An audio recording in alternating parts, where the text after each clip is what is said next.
You think the badge protects you? You think the uniform makes you a god? Officer Caleb Holloway thought so. She thought she owned the streets of Chicago's 11th District. She thought she could judge a man by the car he drove and the color of his skin. She was wrong. Dead wrong. When she raised her baton against a man she profiled as a thug, she didn't just break the law. She shattered her own life. Because the man on the ground wasn't a criminal. He was the one man with the power to end her. This isn't just a story about corruption. It's a story about the brutal, unstoppable force of karma. Listen closely. The rain in Chicago doesn't wash things clean. It just makes the grime slicker. Officer Caleb Holloway sat in her patrol unit, the wipers struggling against a relentless October downpour. The heater hummed, smelling faintly of stale coffee and damp wool. Beside her, Rookie Officer Mike Reynolds was typing up a log from their last call, a domestic disturbance on Fifth Avenue that had ended in shouting and slammed doors, but no arrests. Caleb tapped her fingers on the steering wheel, her eyes scanning the intersection of Roosevelt and Pulaski. She was a 10-year veteran, hardened by the job, cynical to the bone, and carrying a chip on her shoulder the size of the Willis Tower. To her, the 11th District wasn't a community. It was a war zone, and she was the occupying force. "Quiet night," Reynolds muttered, not looking up from the laptop.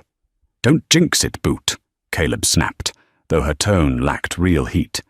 She adjusted her body cam, ensuring the lens was clear, though she had a habit of forgetting to turn it on until strictly necessary. That's when she saw it. A sleek, charcoal grey Mercedes-Benz S-Class sedan gliding through the intersection.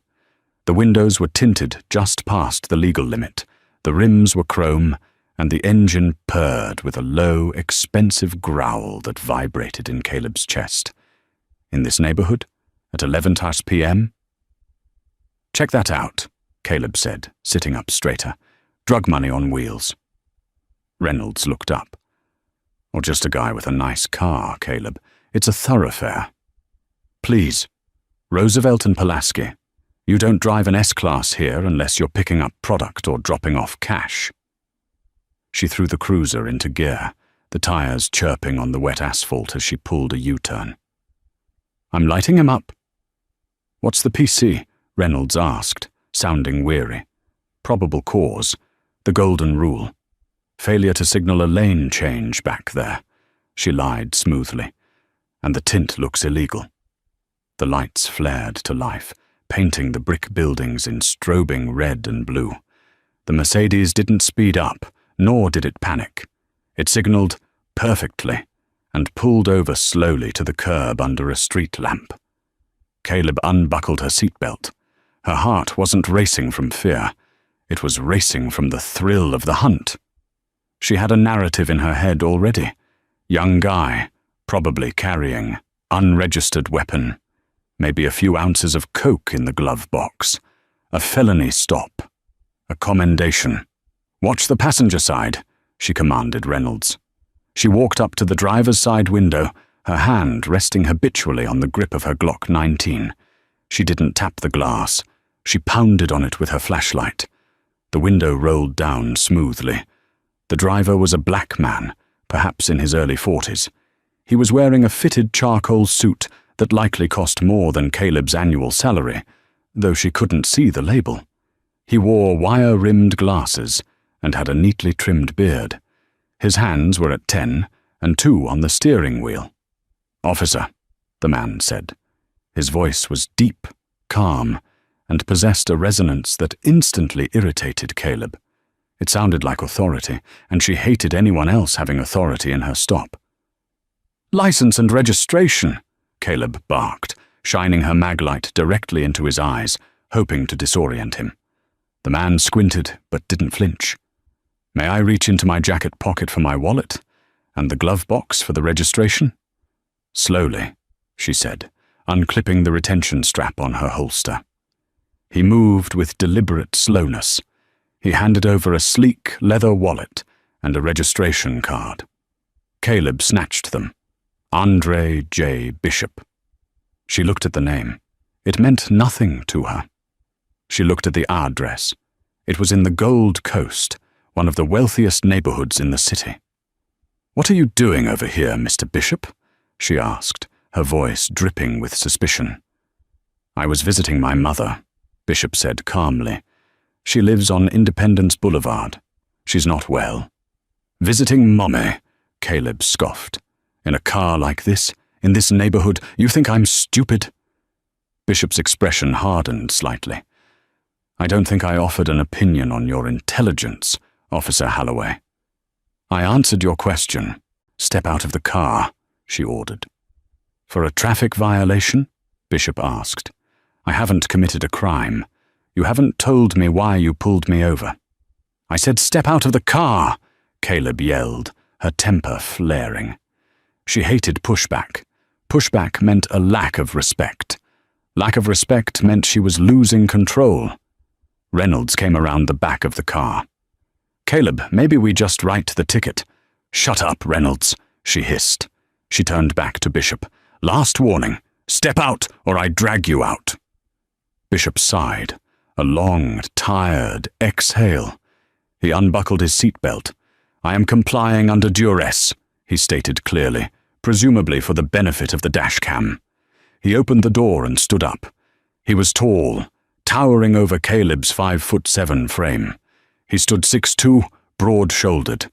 Caleb instinctively took a step back, feeling physically intimidated, which only made her angrier. "Turn around, hands on the roof," she shouted. "Officer, this is unnecessary," Bishop said, turning slowly. "Do it." She holstered her flashlight and grabbed his wrist, twisting it violently behind his back. It was a control hold, meant to cause pain and force compliance. But Bishop was strong. He didn't resist, but his muscles were tense. "Stop resisting," she screamed, playing to the recording. "I am not Caleb didn't let him finish. She swept his legs. It was a dirty move, unprovoked. Bishop lost his footing on the slick pavement and went down hard, his face slamming into the side of the Mercedes before he hit the wet concrete. The sound of Andre Bishop's head hitting the pavement was a sickening, wet thud. It was the sound of a mistake, though Caleb Holloway didn't know it yet. Reynolds rushed forward. "Caleb! Jesus, what are you doing?" "He pulled away!" Caleb lied, breathless, her adrenaline spiking. "He tried to turn on me." Bishop was groaning on the ground. His glasses had skittered across the sidewalk. Blood was trickling from a cut above his eyebrow, mixing with the rain. He tried to push himself up. "Stay down!" Caleb roared. I can't breathe," Bishop wheezed. The wind had been knocked out of him. "I said stay down." Caleb drew her collapsible baton. With a flick of her wrist, it extended with a metallic clack. Bishop looked up, his eyes swimming. He wasn't reaching for a weapon. He was reaching for his glasses.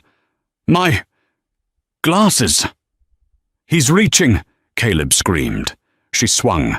The steel baton struck Andre Bishop across the shoulder blade, a heavy, meaty impact. Bishop cried out, curling into a fetal position to protect his head. "Stop!" Reynolds grabbed Caleb's arm. "Caleb, stop! He's unarmed! Look at him!" Caleb shook Reynolds off. "Back off, Mike! He's a threat!" She raised the baton again.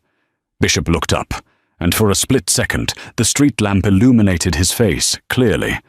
There was no fear in his eyes anymore. There was only a cold, terrifying fury. "You have made," Bishop gasped, blood dripping down his cheek, "a grave error, officer." "Shut up!" She kicked him in the ribs. She finally holstered the baton and dropped her knee onto his back, wrenching his arms behind him to cuff him. The metal ratcheted tight. Too tight. She yanked him up by the handcuffs, sending a shockwave of pain through his shoulders. "You're under arrest for resisting arrest, assaulting an officer, and disorderly conduct," she recited, breathless. Bishop didn't scream. He didn't plead. He stood there, swaying slightly, blood staining the collar of his expensive white dress shirt. "Reynolds!"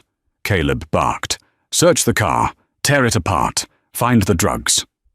Reynolds looked at Bishop, then at Caleb. He looked sick. "Caleb, this isn't right. We need to call a supervisor. I am the senior officer here. Search the damn car." Reynolds moved to the Mercedes. He spent 10 minutes tossing the interior. He checked the glove box, the center console, under the seats, the trunk. Nothing. No drugs, no guns, just a briefcase containing legal briefs, a spare tire, and a first aid kit. Reynolds walked back, rain dripping from the brim of his hat. Clean. Squeaky clean, Caleb. Not even a parking ticket in the glove box. Caleb felt a cold knot form in her stomach. No drugs meant no felony. No felony meant she had just roughed up a civilian for a turn signal violation. She needed to make the resisting charge stick. She needed to bury him in paperwork. "Get him in the back," she said. They shoved Bishop into the back of the cruiser. The hard plastic seat was unforgiving. Bishop leaned his head back against the cage, closing his eyes. "You want me to call a wagon?" Reynolds asked. "No. We're taking him in ourselves. I want to book him, personally." The drive to the 11th District Station was silent.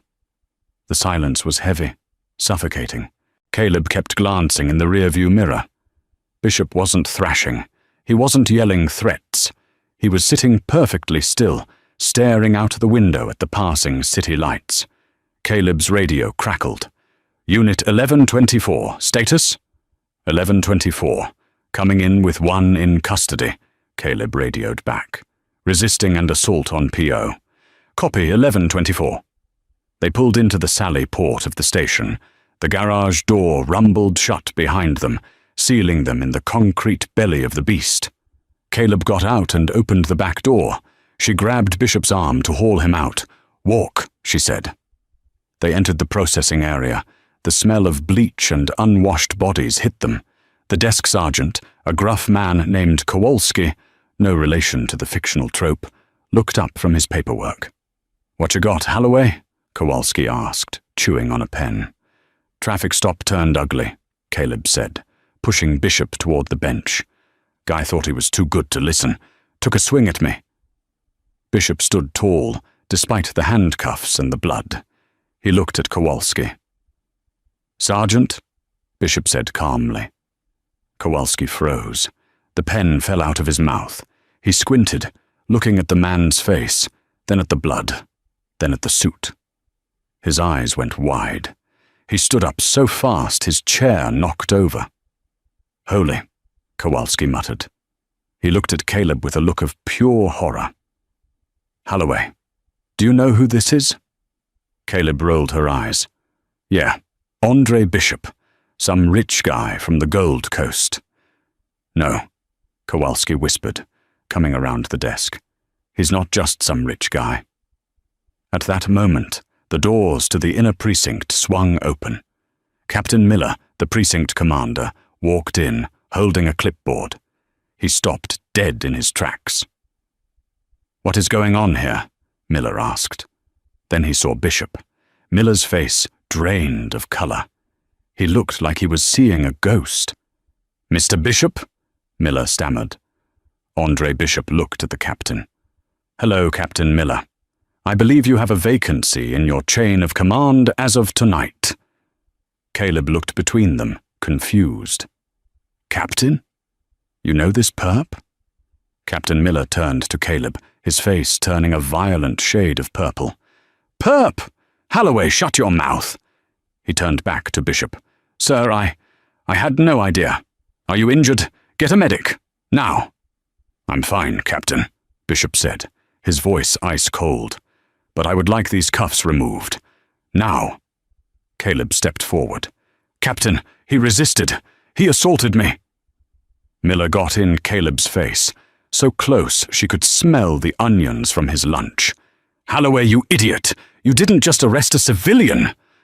Miller pointed a trembling finger at Andre Bishop. "This is Andre Bishop. He was appointed yesterday by the mayor." Caleb felt the world tilt.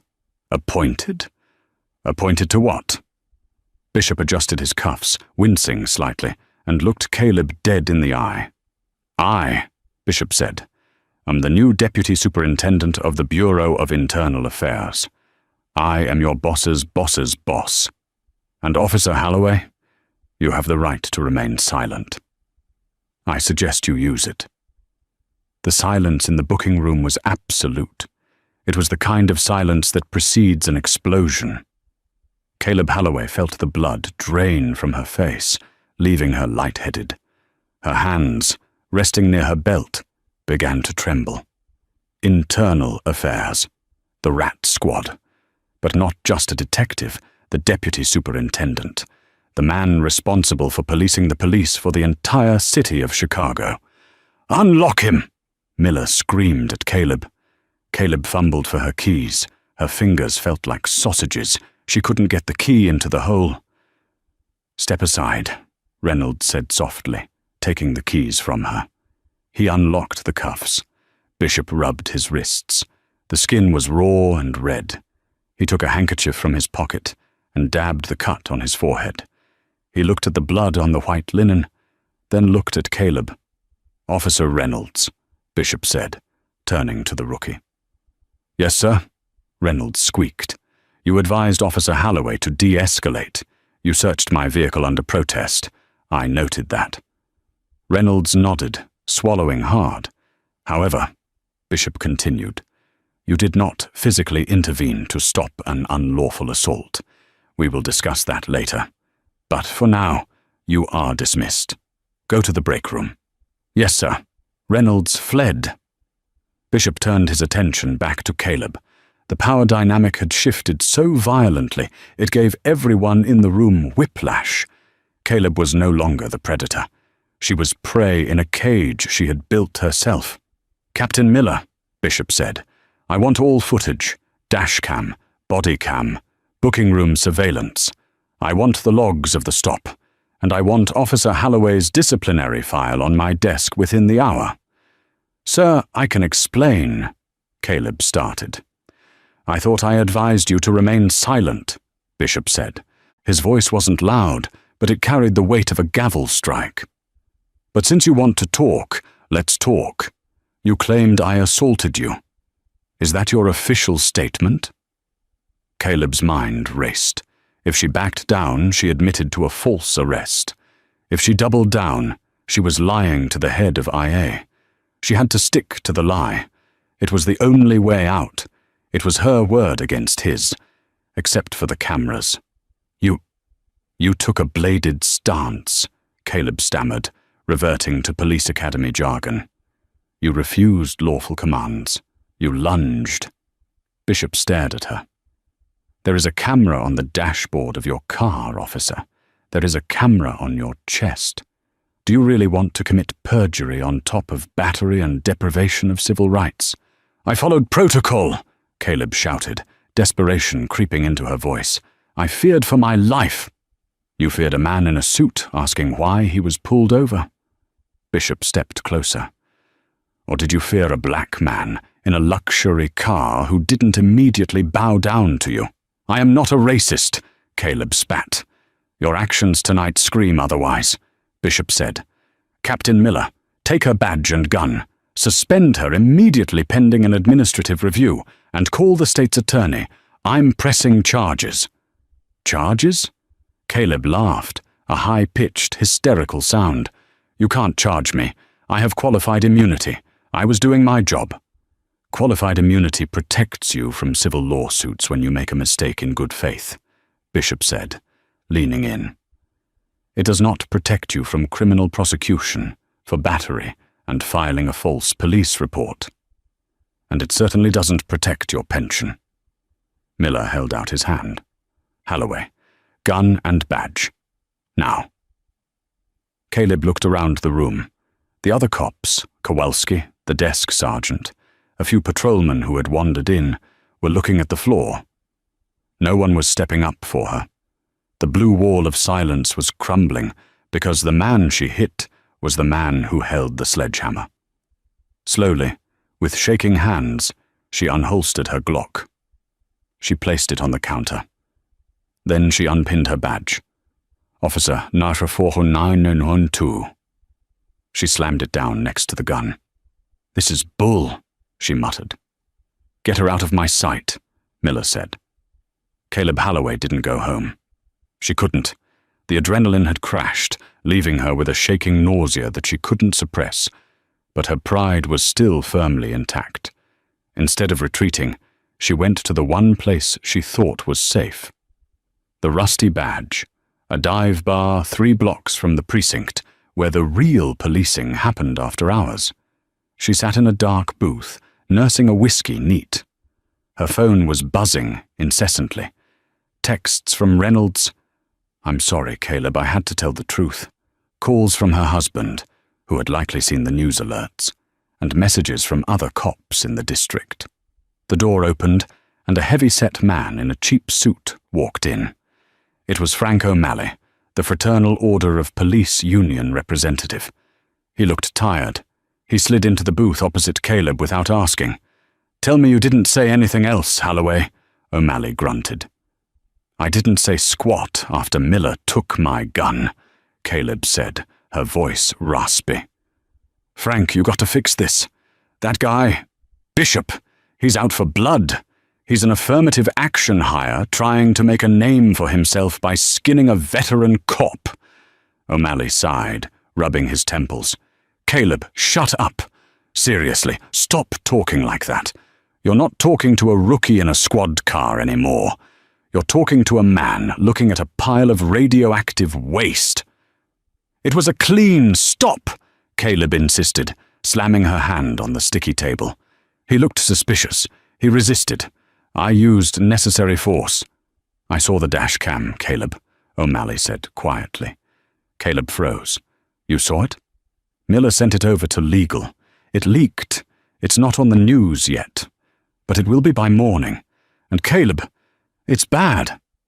O'Malley leaned in. "You didn't just hit him. You mocked him. You profiled him. And then you struck a man who was on his knees, asking for his glasses. That's not necessary force. That's assault. He made a move. He reached for his spectacles, Caleb. He's got -6 vision. The man is practically blind without them." O'Malley ran a hand through his thinning hair. "And do you know who Andre Bishop is? Before he was appointed to IA." Caleb shook her head sullenly. "He was a federal prosecutor for the Southern District of New York. He put away the Gambino crime family associates. He's not a politician. He's a shark. And you just jumped into his tank wearing a meat suit. So what? You're the union. Protect me." "We're going to try," O'Malley said, but his voice lacked conviction. "We'll pull the fear for life card. We'll delay. We'll try to get the footage suppressed, though that's a long shot now. But you need to prepare yourself. They aren't just coming for your job. The state's attorney is talking indictment." Caleb felt a cold chill. "Prison? If Bishop pushes?" "Yeah, prison." The next morning, the world exploded. Caleb woke up on her couch to the sound of pounding on her front door. She stumbled to the window and peeked through the blinds.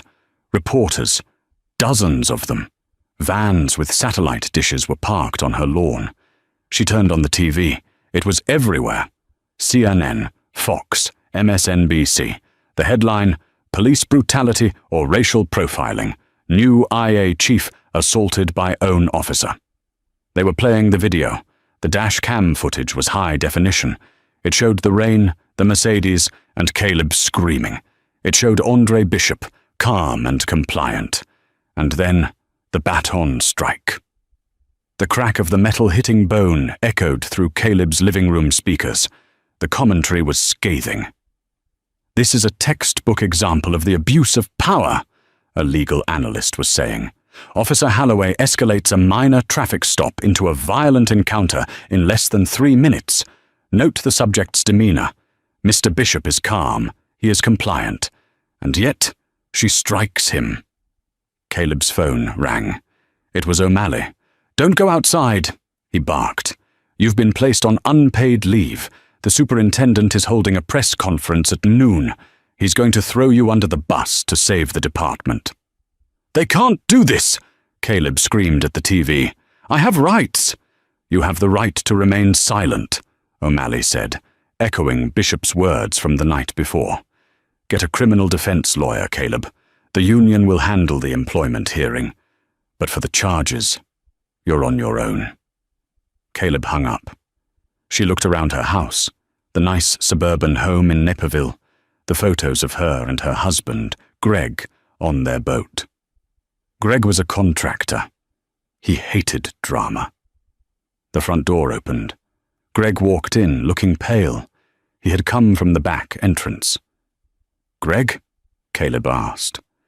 "I can't go to work, Caleb," Greg said, his voice trembling. "My phone has been ringing non-stop. Clients are cancelling. They're calling me a racist by association. My Facebook is flooded with death threats." "It'll blow over," Caleb lied, trying to touch his arm. He pulled away. "Will it? I watched the video, Caleb. I watched you beat that man." He looked at her like she was a stranger. "Is that who you are? Is that what you do when I'm not around?" "I was doing my job. You were hurting someone because you could," Greg said, tears welling in his eyes. "I'm going to stay at my brother's for a while. I can't be here." "Greg, don't you dare walk out on me." He didn't even look back. He grabbed a bag he had evidently packed in the garage and walked out the back door, leaving Caleb alone in a house surrounded by cameras, with the silence of her life beginning to ring in her ears. 3 months later. The snow was falling in Chicago, covering the grime in a temporary white blanket. Caleb sat in a conference room in a high-rise downtown. The room smelled of lemon polish and expensive cologne. She was wearing her best suit, but it felt tight. Stress eating had added 15 pounds to her frame. Across the long mahogany table sat Andre Bishop. He looked impeccable. His arm was out of the sling he had worn for weeks, but he moved it stiffly. Beside him was his personal attorney, a sharp-eyed woman named Catherine Pierce, and a representative from the city. This was the deposition for the civil rights lawsuit Bishop had filed personally against Caleb, separate from the criminal charges pending against her. He was suing her for everything she had. "State your name for the record," the court reporter droned. "Caleb Marie Halloway."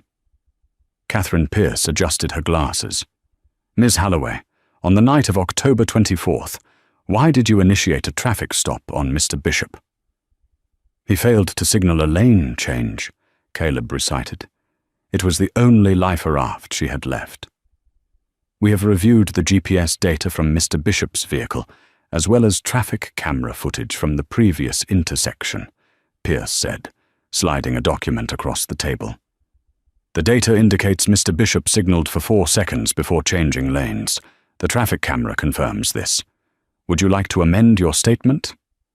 Caleb's lawyer, a strip mall attorney named Saul Goodman, a cruel nickname given by the press, his real name was Saul Berkowitz, kicked her shin under the table. I may have been mistaken from my vantage point," Caleb muttered. "So, you made a mistake," Pierce said. "And yet, when you approached the vehicle, your gun was already unholstered. Why?" "I felt threatened. By a turn signal? By the environment. It was a high-crime area. The vehicle? It fit a profile."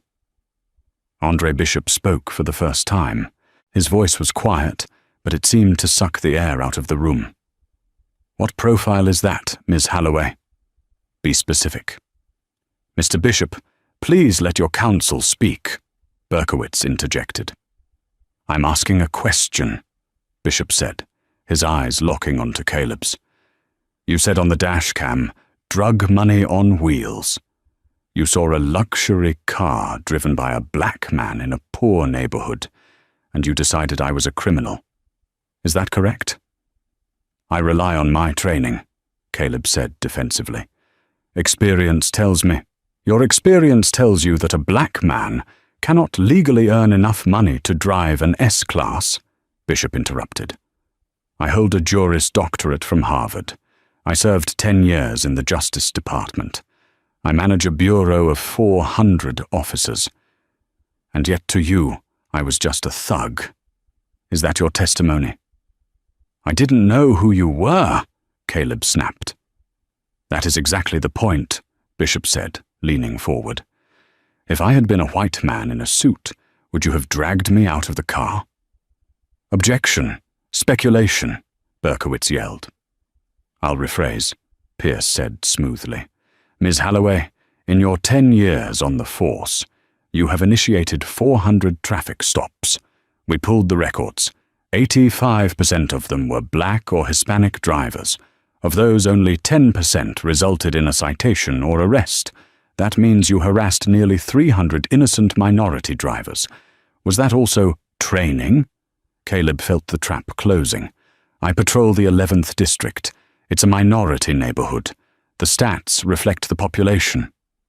Actually, Pierce countered, the demographic of the thoroughfare where you sit, Roosevelt Road, is 40% white commuters.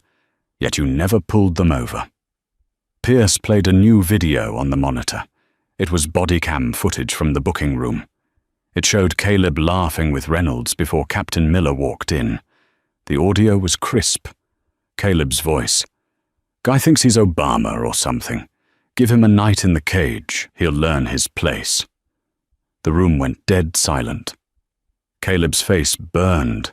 She didn't remember saying that. But there it was. Learn his place, Bishop repeated. Miss Holloway, what place is that? Caleb couldn't speak. The place beneath your boot? Bishop asked. You broke my scapula. You caused nerve damage in my right wrist. I still cannot fully pronate my hand. Do you know what that means for a pianist, or a writer, or a father who wants to throw a ball with his son? I didn't mean to break it, Caleb whispered. No, Bishop said. You just meant to hurt me enough to make me submit. You wanted compliance through pain. That is the definition of torture, Ms. Holloway. We are done for the day, Berkowitz said, standing up, gathering his papers hurriedly. My client needs a break. We aren't done, Bishop said, staying seated. We are just getting started. I'm going to bankrupt you, Miss Holloway. Not for the money. I will donate every cent to legal defense funds for victims of police brutality. I'm going to do it so that you never wield power over another human being as long as you live. Caleb fled the room. She ran to the bathroom and vomited into the sink. When she came out, she checked her phone. A notification from her bank. Account frozen. Her assets had been frozen pending the civil litigation. She couldn't even buy a sandwich for lunch. She walked out into the cold Chicago wind, the snow biting at her face. She realized then that the system she had served for a decade, the system she thought was a shield, had turned into a sword, and Andre Bishop was holding the hilt. The criminal trial came 6 months later. The people of Illinois versus Caleb Holloway. The courtroom was packed. Every seat was taken. Activists wore Justice for Bishop shirts. The press gallery was overflowing. Caleb sat at the defense table. She looked haggard. Greg had filed for divorce. He had taken the house in the settlement because she couldn't afford to buy him out, and she was now living in a studio apartment above a garage in Cicero. She had been fired from the NYPD 2 weeks after the deposition. The prosecution's case was simple. They played the video. They called Reynolds, who testified that Bishop was non-combative. They called the medical examiner to detail the injuries. Caleb took the stand in her own defense. It was a Hail Mary. She needed the jury to see her fear. I was scared, she sobbed on the stand. It was dark. It was raining. I just wanted to go home to my family.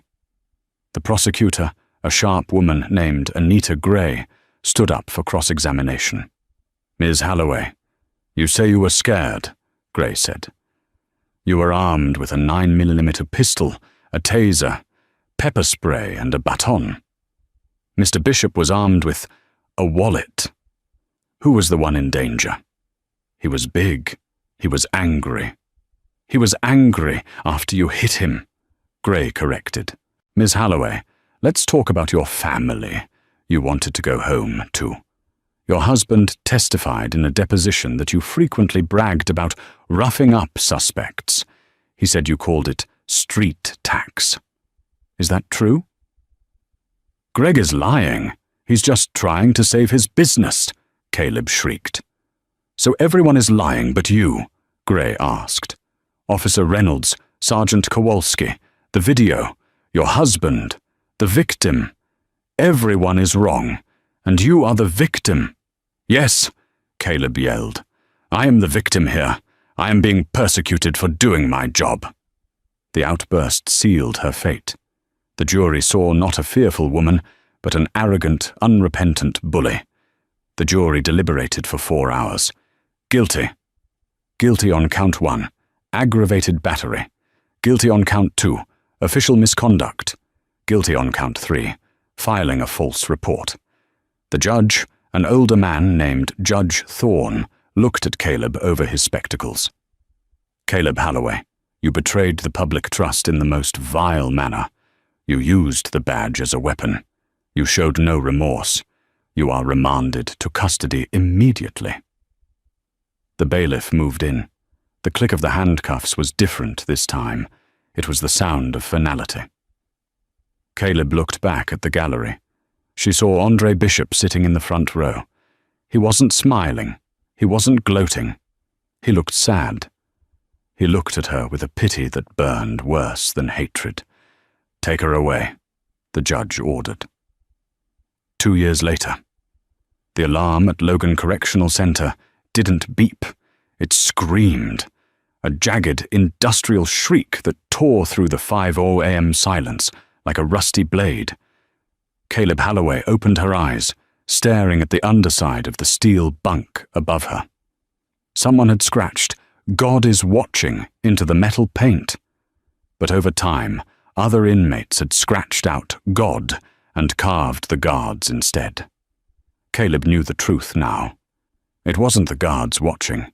It was something older, colder, and far more unforgiving. She sat up, her joints popping in the damp chill. The heating in Block C had been broken for 3 weeks. She wrapped her thin, scratchy blanket around her shoulders, a grey wool shroud that smelled of mildew and the sweat of 1,000 women before her. "Move it, Holloway," a voice grumbled from the top bunk. It was Keisha, a 24-year-old serving time for distribution. In her old life, Caleb would have had Keisha cuffed and in the back of a cruiser before the girl could blink. In here, Keisha was the queen of the cell, and Caleb was the servant. "I'm moving," Caleb whispered, her voice raspy from disuse. She climbed down, her bare feet hitting the freezing concrete floor. She caught her reflection in the polished steel mirror, bolted to the wall. The woman staring back was a stranger.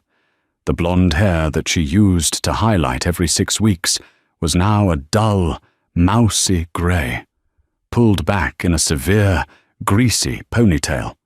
Her face was gaunt, the skin clinging tight to her cheekbones, emphasizing the dark, hollow circles under her eyes. The arrogance that had once armored her like a Kevlar vest was gone, replaced by a permanent, flinching anxiety. She was inmate Lustachsweiforter 200. The Y stood for the yard she was allowed in. The number was her identity. Officer Holloway was dead. The walk of shame. Breakfast was the most dangerous time of the day. Caleb shuffled in the line, keeping her head down, eyes fixed on the heels of the inmate in front of her. She held her plastic tray with white-knuckled intent. Being an ex-cop in general population was a death sentence. The only reason Caleb was still breathing was the protection tax she paid. Every week, half her commissary, coffee, ramen, stamps, went to a terrifying woman named Big T, a lifer who ran the kitchen crew. If Caleb missed a payment, or if the instant coffee was the wrong brand, the protection vanished.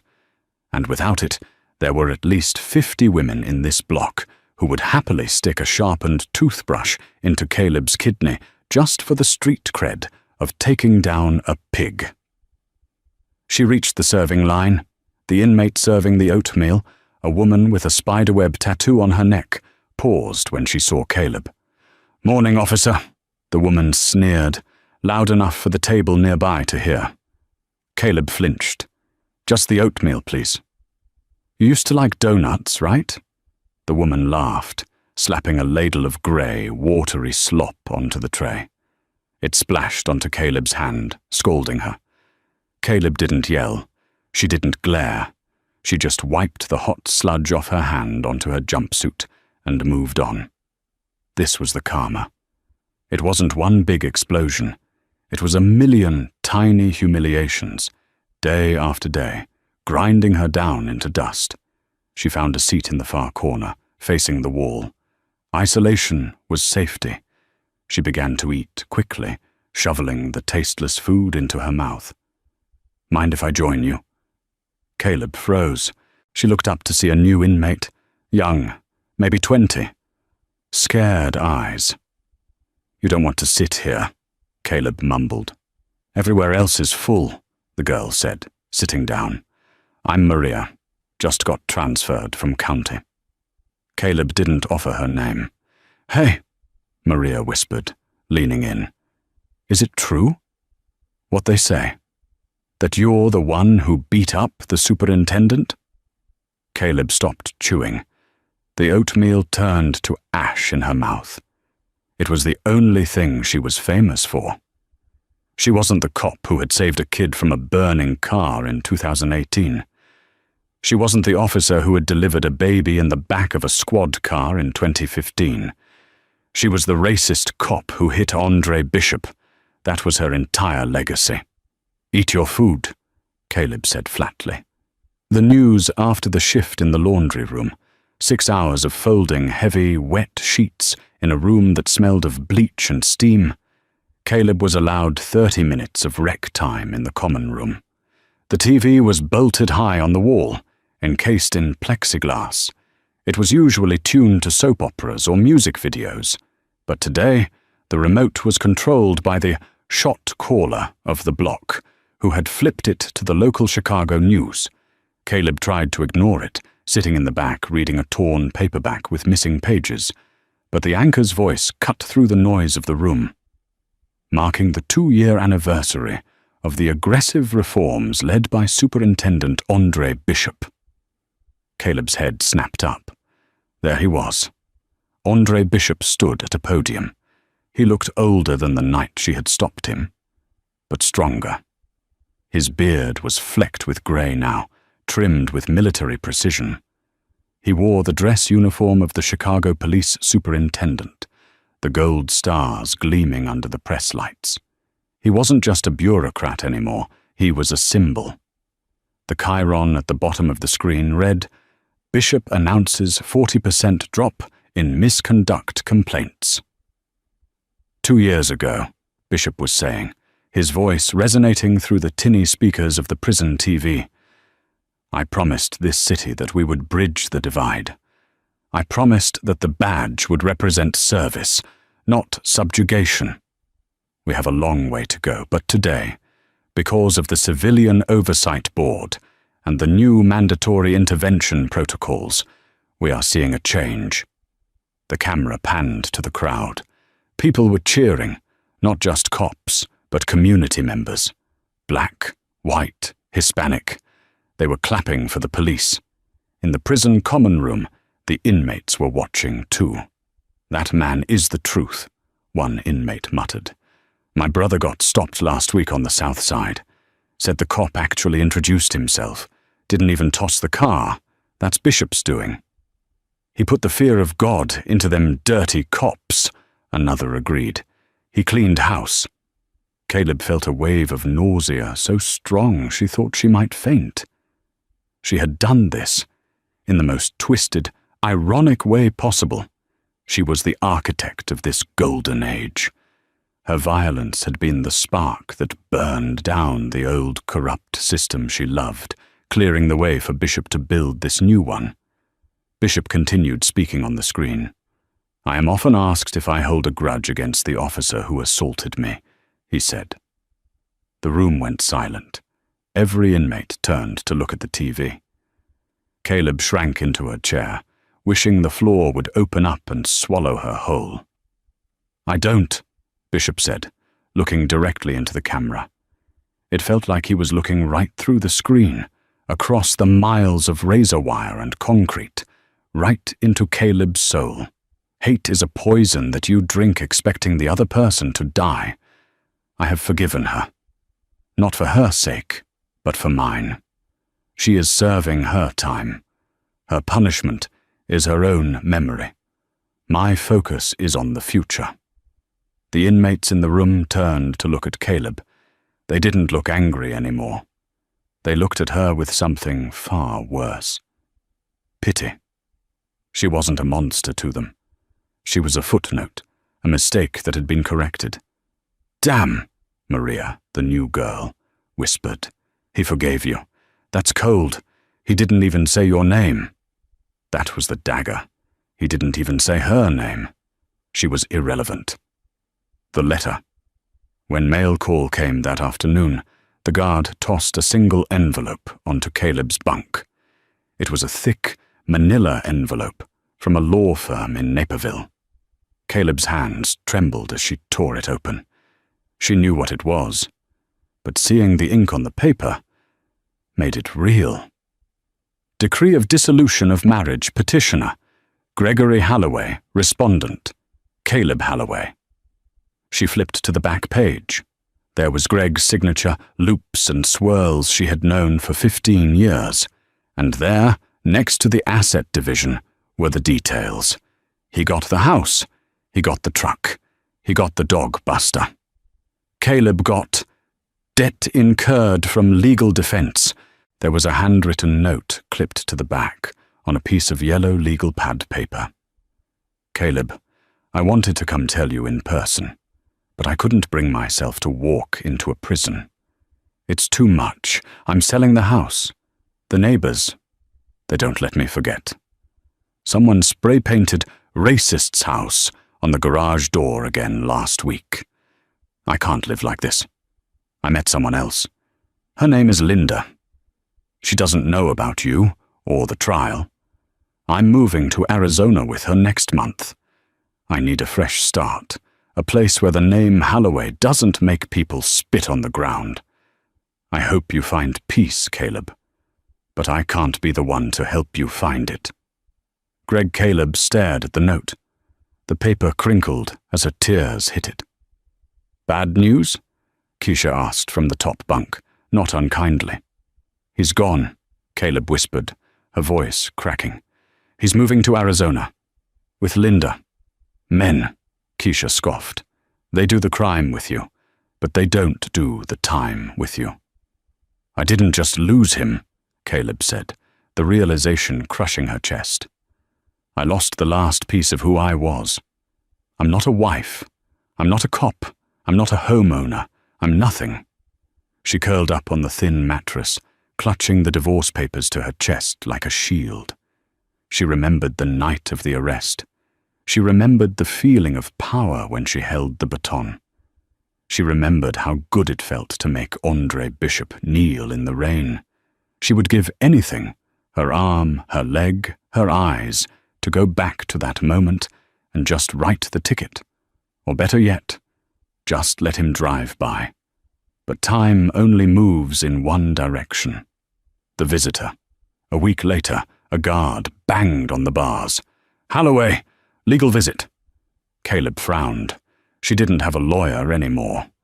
Saul Berkowitz had dropped her the second the check stopped clearing.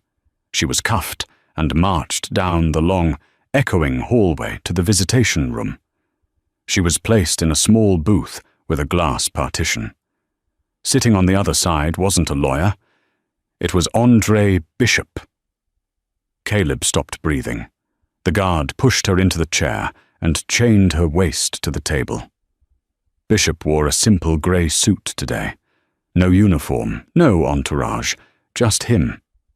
He placed a pair of wire-rimmed glasses on the table, the same style she had knocked off his face that night. "Hello, Caleb," he said. "Superintendent," she choked out. "Just Andre today," he said. His voice was calm, lacking any of the anger she remembered from the deposition. "Why are you here?" Caleb asked, her hands shaking in the cuffs. "To gloat?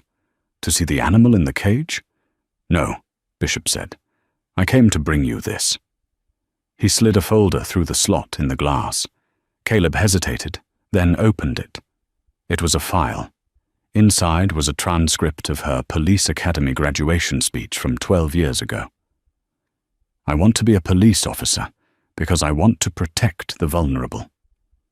I want to stand between the darkness and the light." Caleb read her own words, and a sob escaped her throat. "Where did you get this?" "I pulled your personnel file," Bishop said. "I wanted to understand.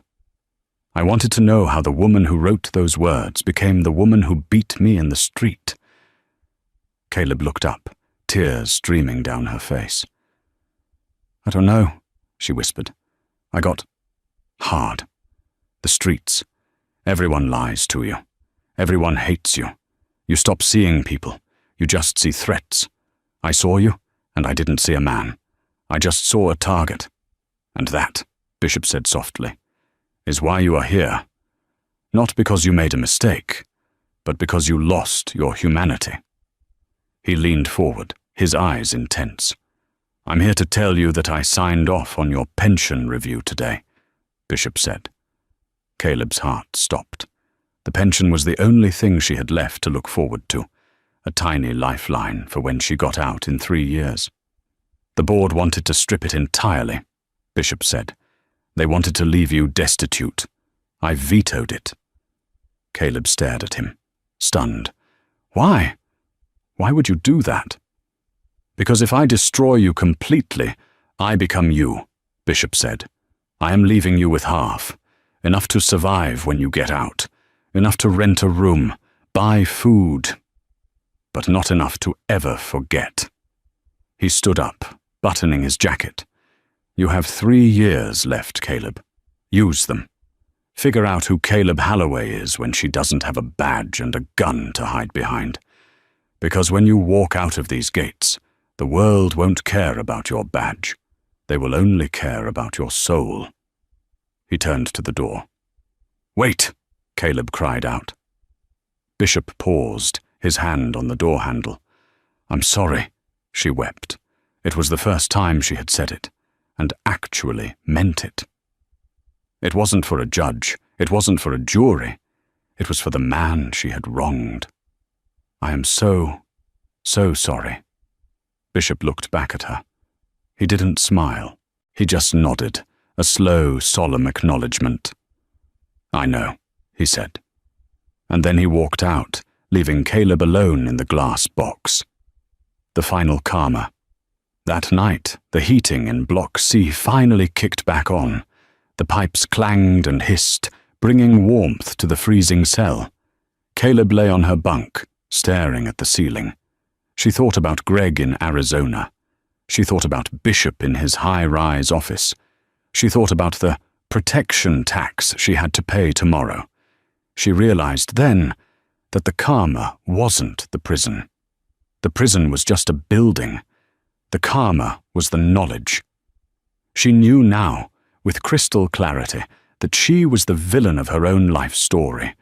She had spent 10 years thinking she was the hero, the thin blue line, the warrior. But she was just a bully who got caught. And the hardest part wasn't the loneliness. It wasn't the divorce. It wasn't the bad food. It was the mercy. Andre Bishop had shown her mercy. He had saved her pension. He had forgiven her on national television. He had looked her in the eye and treated her with more dignity in 5 minutes than she had shown the entire community in 10 years. That was the twist. That was the heavy hand of fate. He had defeated her not by crushing her skull, but by being a better human being. He had proven her racism wrong simply by existing, and he had proven her cynicism wrong by showing grace. She turned over on her cot, facing the concrete wall. She closed her eyes, but sleep didn't come. She just lay there, listening to the wind howl outside, imprisoned not by bars, but by the crushing weight of a gratitude she didn't deserve and a regret that would never, ever end. Caleb Holloway sat in that cell, stripped of her badge, her husband, and her pride. But the heaviest thing she carried wasn't the sentence, it was the truth. She had to live every single day, knowing that the man she tried to destroy was the only one who showed her mercy. That is the ultimate karma. It doesn't always hit you with a fist. Sometimes it hits you with a mirror, forcing you to look at exactly who you've become. Andre Bishop didn't just win a lawsuit, he won the war for his own humanity. He refused to let her hate turn him into a monster. If this story moved you, if you believe that true strength comes from character and not a uniform, please hit that like button. It helps us share these powerful lessons with the world. Share this video with a friend who needs to see that justice always finds a way, even if it takes time. And make sure you are subscribed with notifications on. We have more stories of intense drama and real-life karma coming next week. You won't want to miss them. Thanks for watching.